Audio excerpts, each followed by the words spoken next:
Eh bien bonjour à tous, bienvenue sur la chaîne Vapote Max. Donc aujourd'hui les potes, on se retrouve pour une vidéo sur le Krone 5. Donc un petit unboxing présentation du Krone 5. Donc sur la face avant, on aura le pictogramme avec le dessin, donc le pictogramme de la marque, donc le logo en fait, avec le dessin du clairomiseur, des instructions par rapport à l'additivité à la nicotine. Ici sur la face à gauche, on aura les pictogrammes. Derrière, on aura le contenu du packaging avec les instructions de précaution. Ici, on aura leurs réseaux sociaux, le code barre. Et voilà. Donc, on va enlever ça, le carton. Et on le retrouve dans une boîte en plastique. Donc, Krone 5 de chez UL. Donc, une boîte en plastique. Donc, on ouvre le capuchon. Voilà, avec une petite mousse à l'intérieur. Ici, on aura les attentions. Ensuite, on aura une notice d'utilisation.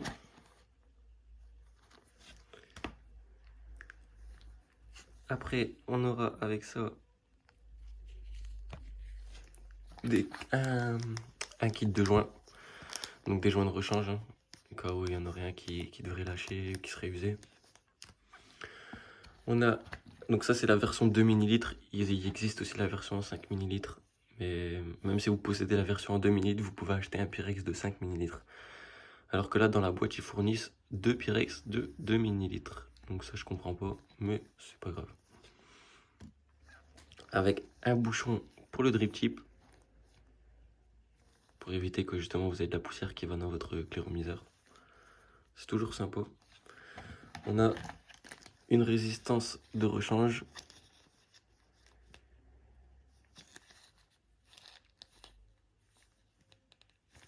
Donc celle-là c'est en double mèche.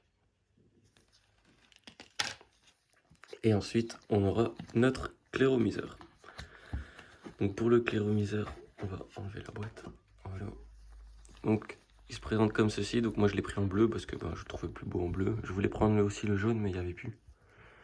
Donc voilà comment il se présente. Donc pour changer la résistance, on va venir dévisser la base. Voilà. Donc pin 510. Ici on aura la marque avec le modèle, leur site web. Pour venir changer la résistance, il suffira juste simplement de tirer sur celle-ci. Voilà, pour venir ensuite après la changer. Pour la remettre, il suffit de juste appuyer et voilà. Par contre, quand vous changez la résistance, regardez bien que les bouts de coton en fait, ils arrivent bien dans les trous. Pour être sûr d'avoir une bonne capillarité et de ne pas se taper de dry heat inutilement. Donc pour ouvrir le top cap, donc on va s'intéresser d'abord au drip tip. Donc sortie 810 avec, si je me trompe pas, un embout en 510. Voilà. Hop. Donc on a le petit liseré bleu ici aussi sur le drip tip. Donc noir, bleu, noir, bleu, noir, bleu. Et la base noir, bleu. Donc en fait c'est vraiment alterné entre noir et bleu.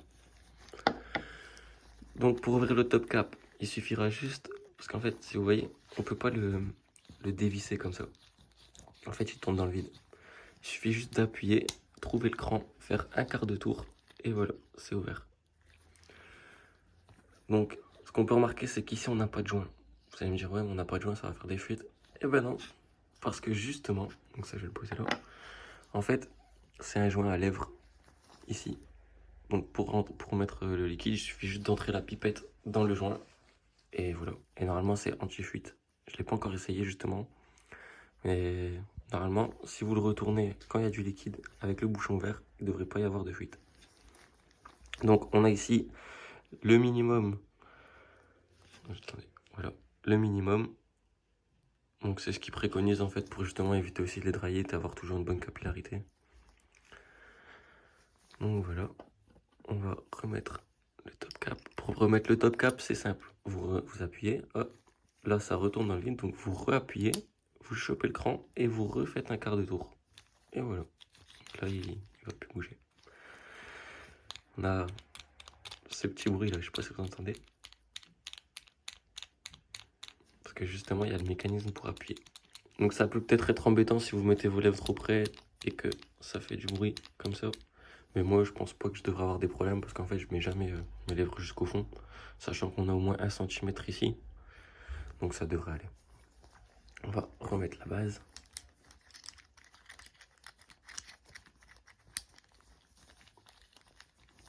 Pour la base, il suffit juste de tourner. Enfin, de visser comme sur n'importe quel atout.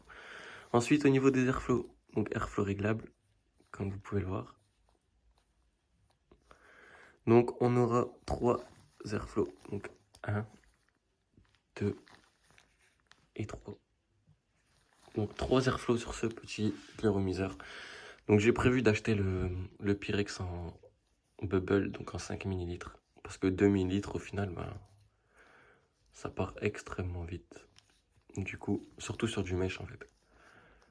Du coup, voilà, c'est le seul petit inconvénient que je peux trouver avec ce petit bruit. Donc voilà, c'était Vapote Max. Moi, je vous dis à la prochaine. On va se retrouver sur une prochaine vidéo pour la présentation et l'unboxing du Fat Rabbit, si ça vous intéresse. Donc voilà, le petit Chrome 5 qui, je trouve, est magnifique. Donc ils le font en bleu, en rouge, en jaune,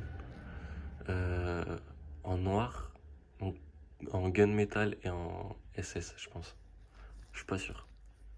Mais en tout cas, le rouge, le jaune et le bleu, c'est sûr. Le bleu parce que je l'ai, le jaune parce que c'est celui-là que je voulais à la base, et le rouge parce que je l'avais vu.